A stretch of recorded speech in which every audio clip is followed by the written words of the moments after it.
जय। आवाज तेज आना चाहिए।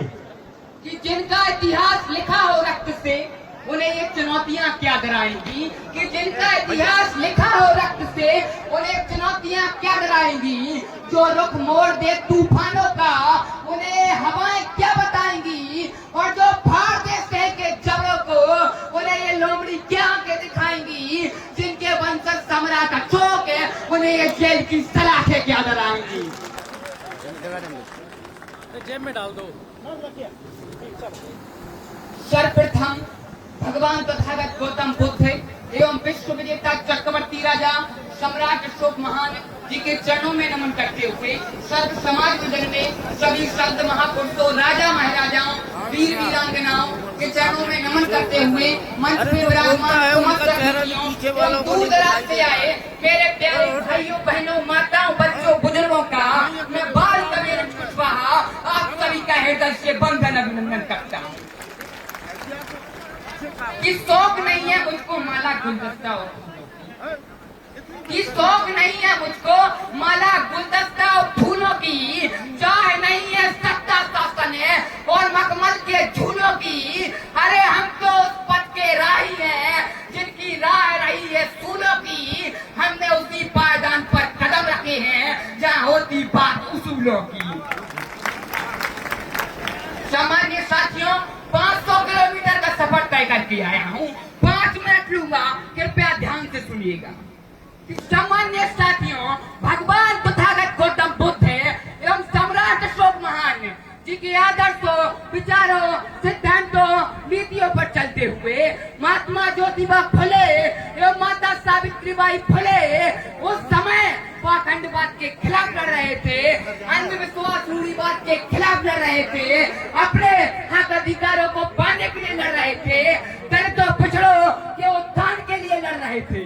अगर उस समय उस व्यवस्था के खिलाफ यदि अपने ही लोगों ने साथ दिया होता, यदि अपने ही लोग संगठित हुए होते, यदि अपने ही लोग एकत्रित हुए होते, यदि अपने ही लोगों ने कंधे से कंधे मिलाकर साथ दिया होता, तो आज एक समाज की दुर्दशा नहीं होती और समाज की दिशा और दशा कुछ और होती।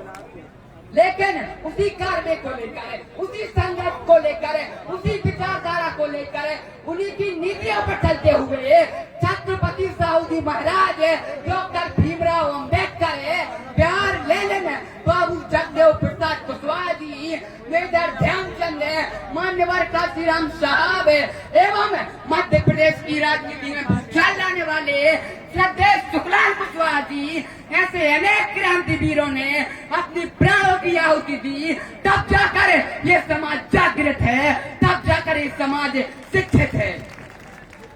लेकिन मुझे दुख है, दर्द है, कष्ट है, पीड़ा, वेदना, यातना इस बात की है कि इस अथाह संघर्ष के बाद, इतनी कुर्बानियों के बाद, इतनी शहादतों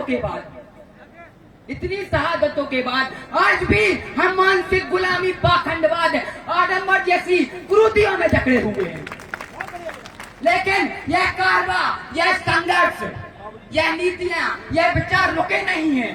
यह कार्य को आगे बढ़ाने का काम है उत्तर प्रदेश की धरती से चलकर आए माननीय स्वामी प्रसाद मौर्य जी एवं माननीय शिवचरण कुशवाहा जी एवं प्रांतीय कुशवाहा समाज प्रदेश अध्यक्ष बड़े भैया योगेश मान सिंह कुशवाहा जी एवं आपके टीकमगढ़ की धरती से माननीय हृदय कुशवाहा जी इस कार्य को आगे बढ़ाने का काम कर रहे हैं।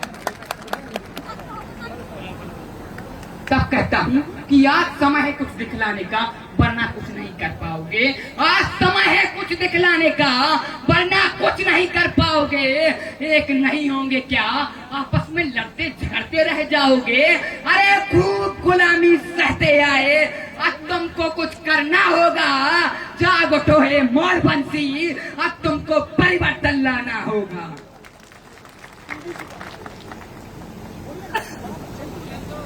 कौन थे विश्व विजेता चक्रवर्ती राजा? कौन थे खंड खंड भाग को अखंड बनाने वाले?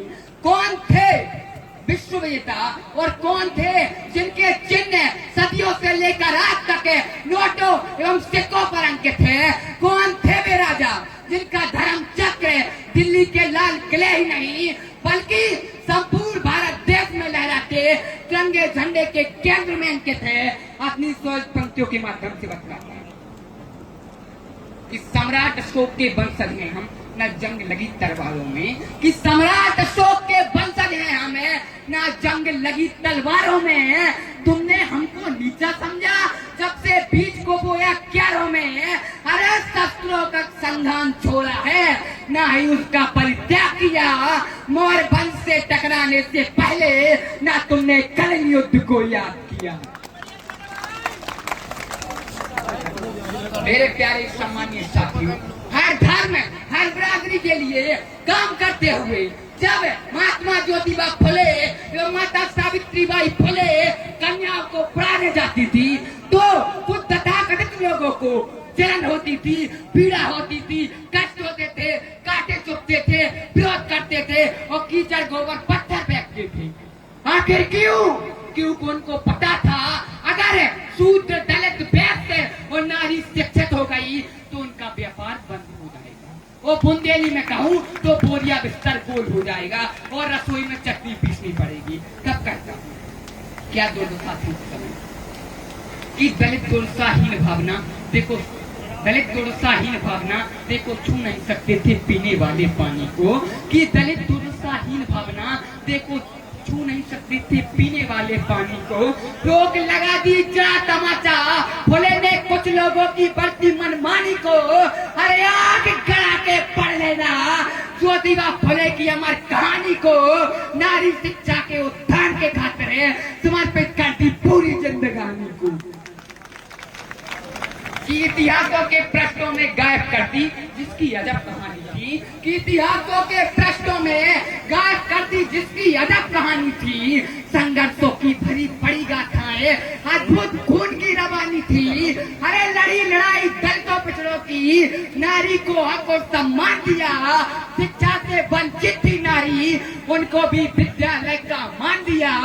ऐसे महापुरुष महानायक की हम गाथा गाते और सुनाते हैं, महात्मा ज्योतिबा फुले के चरणों में सादर शीश झुकाते हैं।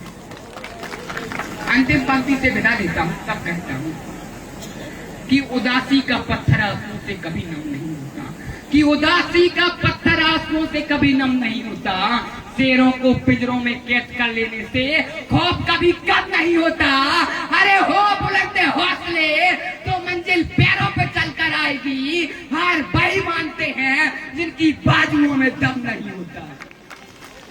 बोलो सम्राट अशोक महान की, सम्राट के वंशजों सम्राट जैसी आवाज आनी चाहिए कि बोलो सम्राट अशोक महान की, सम्राट अशोक महान की, महात्मा ज्योतिबा फुले की।